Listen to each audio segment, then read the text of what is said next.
Hi, good morning everyone.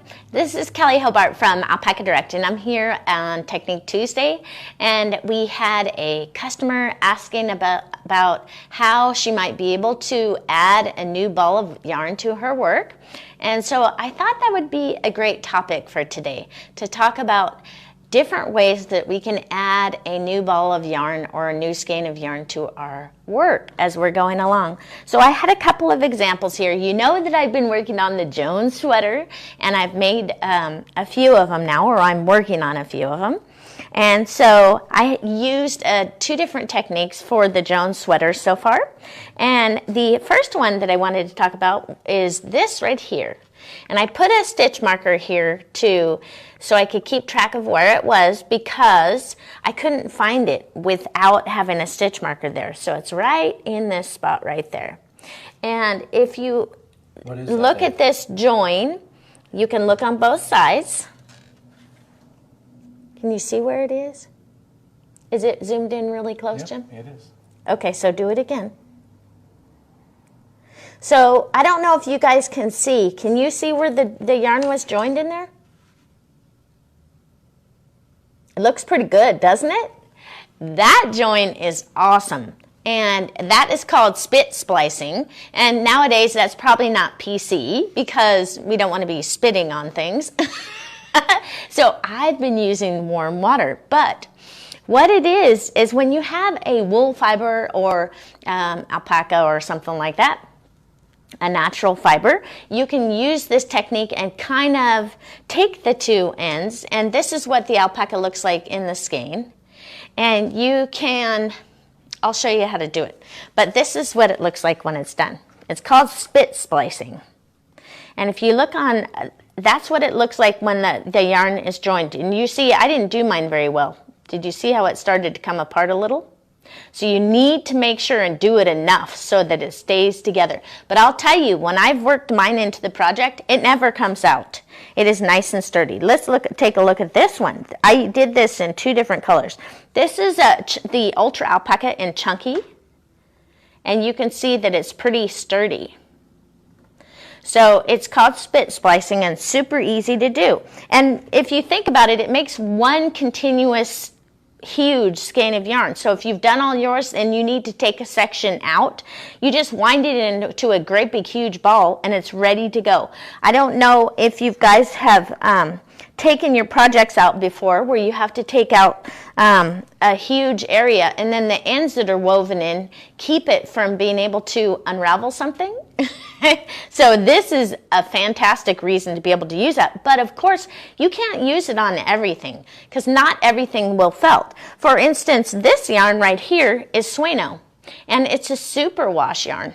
So you can't really use this split splicing technique on a superwash yarn because the idea is to get it to felt. And superwash means it's machine washable, and you would not be able to get it to felt, so it wouldn't work. Don't forget, as we're going along, Jim reminded me to tell you that to let us know what you're working on. Maybe post some comments in the comment section. And don't forget, every week we have a contest, right? So for this last week, we had a choice between these two colors. And which one was one, Jim? The blue. The blue one. But it was close. Yeah. And so this is Sueno by Haiku, and it's an 80-20 blend of merino and bamboo. Makes a fantastic, it has a really nice twist to it, which means you're going to get some nice durability. You're going to get a project that's going to last, and when you do all that hard work in knitting it, it's actually going to work. And then for this week, I was thinking, we just got in the vintage in the DK weight, and I thought maybe you guys could help me choose between the two colors for our customers. And it doesn't have the actual name of the color, but this one is a lilac color, and then this one's sort of a greenish teal. And so if you guys can help me choose for next week, I was thinking I'd send out two skeins in either one of the colors. What I like about this yarn is it has a good ply to it. It makes a wonderfully soft project that's not itchy to your skin. The price point is very reasonable. You get a good amount of yardage with it. it wears well and washes well. And for those of loved ones who were making maybe a baby project, or even for yourself and you don't want to have to worry about it too much, you can throw it in the wash machine. Now, I never take my hand knits and throw them in the dryer. I usually will wash them and then just lay them out to dry. And so I would probably do that same thing with this, just because I spend a lot of time working on my knitting and I don't want it to get ruined any faster than I have to. And also that reminds me of a question we had someone ask us this morning about alpaca. They said, doesn't alpaca peel? Well, I told Jim to tell her that the alpaca requires special care, but if you care for your garments correctly, your sweater or whatever it is that you've made should last a good long time. I know I have alpaca sweaters that I've had for 20 years, right, Jim? Oh, yeah. And they don't look worn, do they? Nope. They look brand new. Yeah, and I actually, a lot of people say wash it in the sink. I just send mine to the dry cleaner. I know they say it's not good for it, but it's worked well for me, and then it's no effort for me. And I don't send it to the dry cleaner after one wearing, because I'm usually wearing my alpaca with silk liner underneath, so it's not like it's next to my skin. And so anyway, that's a question that I had about the alpaca. But I wanted to show you something that isn't even related to our adding a new ball of yarn. But I just wanted to show you these Jones sweaters, and I wanted to show you the difference in the fabric between alpaca. Do you see how it has nice drape to it? And it doesn't seem like it. If you look at it on the right side, it doesn't seem super drapey. I put it on a little bit smaller needle, so it's knitted a tiny bit tighter gauge. That's a trick that you can use for alpaca. So I would wear this. I think it's perfectly fine to wear. It's not too drapey. So anyway, that's alpaca, and this is the bamboo blend. And if you look at this. Which one, what yarn is that? This is Sueno. Okay. The tonal, I use the tonal. This is for my granddaughter, Evie.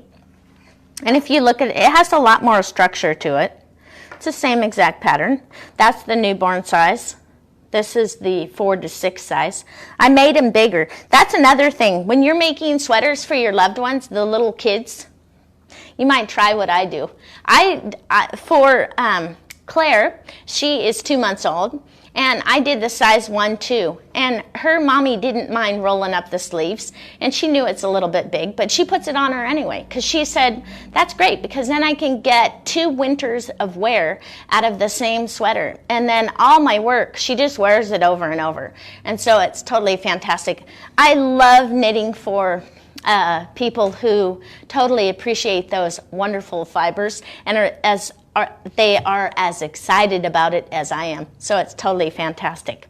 Don't forget to let us know what's on your needles. And if you guys can share with your buddies so that they can learn too, maybe you guys have some great techniques for adding a new ball of yarn that's super easy or looks terrific, so that we can learn different skills. Because not every way to add yarn is going to be best with every fiber. Like for instance, this one here, this fiber, doing the spit splicing worked great. And then when I tried it with this fiber, which is a Sueno, I just dropped one strand and then picked up the new strand and knitted. But if you see, do you see how there's a hole through there? Let me show you a little trick that I like to use. I used to have my begin to knit students, I would have them knit with the 2 strands together like double thick and do a couple stitches. And that's great for begin to knitters because we don't want to overwhelm them. Did you see how I overlapped that once? And then the yarn that was over on this side will be woven in toward this direction, and the yarn that was over on this side will be woven toward that direction. And when you're done, it looks really, really good. So that's the traditional way, but you do have to weave in this end and that end. So you have 2 ends to weave in. But just adding that one little tie, like a half of a knot for tying your shoe, and you can close up. Let me show you see now what it looks like? There's no hole. Yeah, right, it's right here. Okay. Is where it is. And so Yeah, you can't see it and it looks good. Don't forget, all of you guys, to remember to weave in your ends on the wrong side of your work. Beginners sometimes forget and they start weaving in their ends on the good side of their work, and it can be visible from a distance. You can kind of see it. So if we're looking at our board here, we have the spit splicing or using hot water technique. Then we have this Russian join. And I'll show you how to do this. It creates little ends that could stick out. And they could poke through on the right side or good side of your work. And so that could be a problem. Plus, it's double thick. The strand is bent in half, much like this. And so you have a double thick strand for this 2 inches or so that you have here. Using this Russian join technique, I find that it works best with a tightly plied yarn or yarn that is, it has to have a core to go. You take your darning needle and go right through the center of the plies. And so if you don't have a plied yarn, you cannot use a Russian join. So that's always important to keep in mind when you're looking at it. And then, of course, the magic knot, which a lot of crocheters like to use that. So let's take a look. I'm going to come over here real quick, Jim, and see if we can take a look at a couple different things. Oops, I need to get my darning. 1 second, I'm going to grab a darning needle because I will need that for, let's see if I have one here. That'll work. All right. And I'm going to use different colors of yarns. And a lot of people will also join yarns on the edges of their project.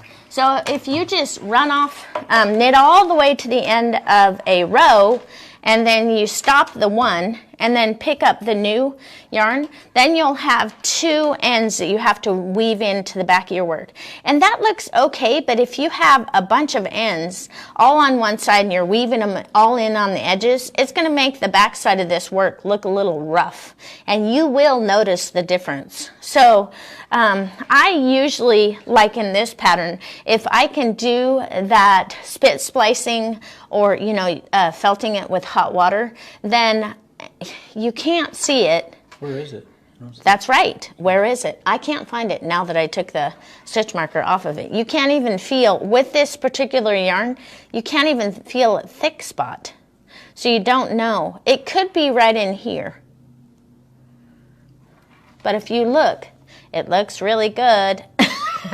It's an awesome technique, and I've used it a bunch of times, and it works fantastic.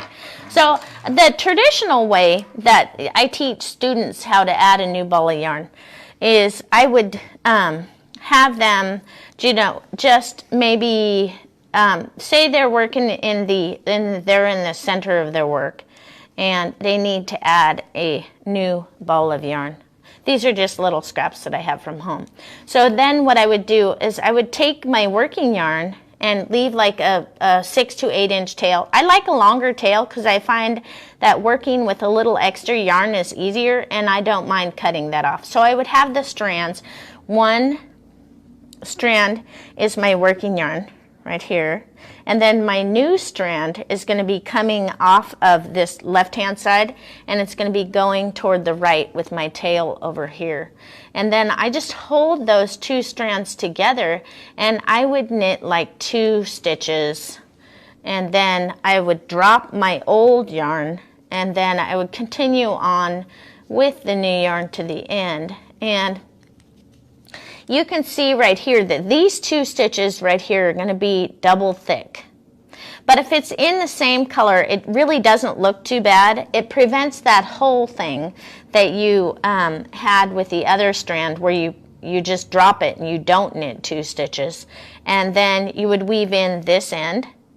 You could either go this way or this end and go that way, or whichever. I usually don't, if I'm weaving in 2 ends in the back, I wouldn't weave them toward the same side. I would weave them somewhere else away from each other so that you don't have all your bulk concentrated in one little tiny spot. That would not look good, not look good at all. So let's put this down a second. Now, actually, let me grab 1 stitch off of here so that I can grab this tan colored yarn. Oh. maybe 2. All right. Then if you have the, just going to grab, say this is, it doesn't matter which yarn you use. When you do the split splicing technique, you would have your old yarn and your new yarn. And then this yarn in particular, you unply it, so it's kind of easy to look at. It's a 2-ply yarn because you can see there's only 2 plies. It's kind of loosely done, and so what you would do is you would just unwind it for about 1.5 to 2 inches. You want a good amount of done, so maybe about that much.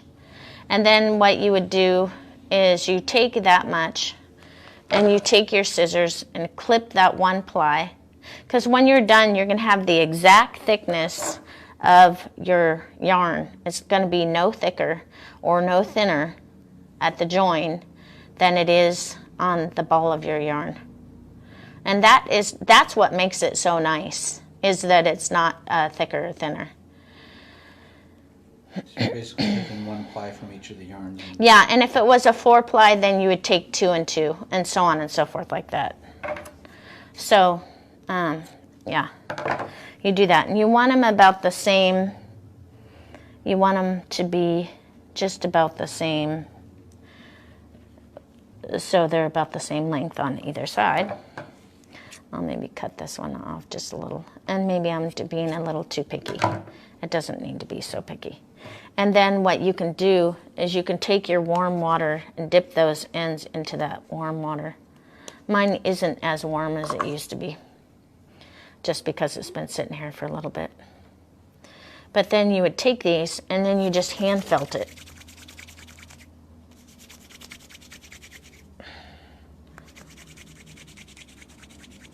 Now remember, this is wet, so it's not gonna, it looks sucked in, but when you, and the way that felting works is that it felts with agitation, so really working that yarn. And when you think you have it about right, do it a little more. There you go. There's your join. And if you see high spots like that, you can felt those down a little bit, or you can just knit them. And so that's how you do they call it spit splicing, but it's actually just kind of felted together. And it's a pretty sturdy join. Once you knit this, I haven't ever seen it come apart. So that is that technique. And then now let's take a look at the Russian join. The Russian join, you would just take the 2 yarns and you would just make a loop like that, right? And old yarn, new yarn, it doesn't matter which, you just got to loop them around each other like that. And then you would take your tapestry needle, and this yarn, this technique I like using on, I've used it on wools and stuff like that. It works pretty good. So I threaded my yarn. It's either the old or the new. It doesn't matter which one you do first, so long as they're looped under each other. And then these strands are kind of loose. It's kind of loosely plied, so this would almost work better with a little tighter ply of yarn. But do you see how I'm just spinning? I want to get into that center there, and you want to get a good amount, like two inches or so. Fill up your whole needle with these plies, and I just keep going around and around. So your hands covering it, so I can show you. Okay. Do you see how? Oh, you want to do like 1.5 to 2 inches. So, and don't let it go like I did. Okay. So then I'm going to take this and thread it onto here, all the way to the end, and then you just let it go back. So that's one side, and then I do the same thing to the other side, and then when I'm done, I have this, and they're joined. It looks like this when it's done. Okay. The problem with it is if these were your, your different balls, they're joined like that. You have this little thing, and sometimes these little, you have to cut them off close. And sometimes they'll show on the right side. You would see a little, do you see how it's, I mean, maybe you could even use a little fray check, I don't know. But I like this join, and I was really excited when my friend Debbie showed it to me. And I've used it several times for some instances. This is probably, because this yarn is really loosely plied, maybe it's not the best example of a yarn to use for it. But I also found that when I tried to do it on Sueno, and Sueno is so tightly plied that it made it kind of ropey and a little bit too thick. It was noticeable. You could see the join, and so I took that off and then chose to redo it the way that I did. So that wasn't ideal.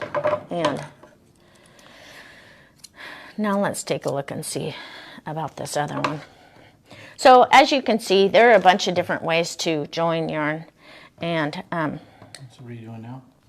Where it's the magic knot, and they say you're going to go over the top of your yarn and then under these two and bring it back through. Now that's one side tied. Okay, and you tie it, pull it tight, and then now I'm ready to do the purple side. So you go over and then under both and then back through your hole. Over, under, through. Okay, and when you go, you do that, pull it really tight. And do you see it looks like that? Now watch this. And a lot of crocheters like to use this. And you know what? I might try this more often because I don't usually like the feel of a knot. If you feel it, feel how it feels, Jim. Can you describe it to me? Put your finger on there. It looks like an easier one to do. Yeah, but doesn't it feel like a hard knot though? Yeah. Yeah, it feels like a hard knot, but it's easy to do and it's quick. I mean, then you have no ends to weave in. And then you're supposed to cut this right off at the edge. Did I? Oh, and don't make sure. See, I almost cut off my working yarn. That would be really bad because then you would have to redo your knot. But they're saying that you can do it right to the very edge. And you see, I'm pulling this as tight as I can and I can't get it to break. So I don't know. When you see, you know, when you have a skein of yarn and it has a knot in it, this is the actual knot they're using. Isn't that cool? So that's called the magic knot. And you know, a lot of crocheters like to use this. The one really good advantage about this knot is that you can use it with any kind of fiber. So with acrylics and cottons where it won't felt together, well, this will work. Don't you think it's nice? And feel how it's so strong. Do you see how I'm pulling on it? It won't break. So I don't know. Maybe I need to use this more often. But anyway, needless to say, when you're joining a new ball of yarn, don't just use the same old way. Try different ways. Because you might learn something and you might find a new way to add a ball of yarn that you really, really like. Yes, and don't forget, as we're going along, we want to know where you're from and what you're working on. If you have some fantastic patterns that you can share with us for future Facebook Lives or just for us enthusiasts that like a new project, that's awesome. And don't forget to ask questions as we're going along. Which reminds me, Jim, we need to look at our questions. And it says, oh, what type of yarn are you using? Now, I already talked about adding a new ball of yarn, and the different techniques lend themselves to different types of yarn. So when you're adding a new ball of yarn, think about what yarn you have in your hand and how you might be able to use a different technique to make it even look better. So that's always fantastic. And oh, this one said, are you going to add another skein in the middle of your work? I always add skeins in the middle of my work. I prefer to, when I'm picking up stitches and to do my projects, I want my edges to look perfect. And so I very rarely will you see me weaving in a bunch of ends on the very edge. It's not my thing. Some people do well with it, and that's great for them. For me, it's not really my thing. So I don't mind adding a new ball of yarn in the middle of my work. And let's see. if we're using more than one color, that would be an instance where I would use the edge, as in maybe 2-row or 4-row stripes. I might do that and then carry the yarn up the side. But that would be the instance that I would knit all the way to the end. And then we already talked about plied yarn versus single ply yarn. And I thought you had, oh, right, okay. So we had a question from a customer that said, have you ever used a pattern that was knit in pieces and adapted it so you can do it all at once? And on this Jones cardigan, they told you to knit your right side, knit your left side, and then knit your back. And I'm doing my sides at the same time. So you can see, yes, you always do. Yes, I always do. I don't always recommend it for beginning knitters because for a beginning sweater knitter, it's hard enough to learn. Then I would do a raglan type sweater that's going top down so you can try it on as you go. And don't be afraid to put it on larger circular needles so that you can actually flip it right on over your head. Right, Jim? That's what I do. And try it on as I go. So I have at least the 47-inch needles, and I use that because I can try on any sweater with that 47-inch needle on. So that works great. And then I just lost where my questions are. Oh, yeah, and we already talked about the new ball of yarn. So now let's go to our prize for this last week and see who our winner is. I know you have it on here somewhere. I'm going to vote for the new one first. Okay. All right, you guys, you have to vote for me. This is called a Vintage DK, and we just brought this weight in. We've had the chunky and let's see. What's it made of? And the worsted weight, but we didn't have Vintage DK. It's an acrylic wool blend, and it's machine washable. It's perfect for gift giving for people. It's not going to break the bank in the price quantity, and it's a beautiful yarn. And, you know, another thing I like about acrylic blends is that it doesn't, sometimes the 100% wool is a little bit hot. It can make you shoot fire out your ears.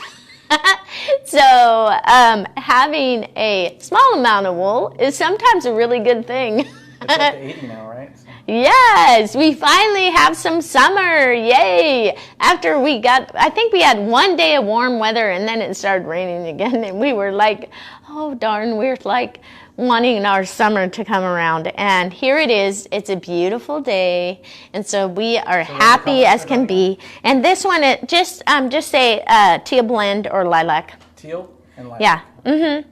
So I thought these colors were pretty, and so I thought maybe it'd be a good prize. It would knit a baby sweater, totally. And then last week's prize was for our Sueno. And you said that this blue Summer Skies Heather was the winner? It was almost 50-50. Everyone liked the lilac too, but we ended up with the blue. Blue, okay. So Summer Skies, and our winner today is Emma Tharm. Emma, congratulations. You won this Sueno. Isn't it beautiful? It's called Summer Skies Heather. And it is pretty, or tonal, should I say, not heather, tonal. Yeah, so Emma, what you need to do is contact customer service at Alpaca Direct, and we can get this in the mail to you, and you might enjoy it. And it is this same exact yarn as I'm using for this sweater, and it is beautiful. It's a grandbaby sweater, right? Yes, size 4-6 for my little Evie. So it's totally awesome. So, okay. Now, what are we going to be doing for next week? Oh my goodness. I thought I'm going to be doing a shawl. Let's see if I already wrote it down a few days ago. And, oh, it's called, oh dear. Nirmalentu? I don't know. By Heidi Alander. And it's a really beautiful shawl that I'm doing, and it's using organic cotton. So I am excited about it. I am almost done with it, and I'll be able to share it with you next week. And don't forget, don't forget, I challenge you guys out there, try and see if you can add a new ball of yarn using one of the methods that we talked about today and see if it works for you. So I hope you guys have a great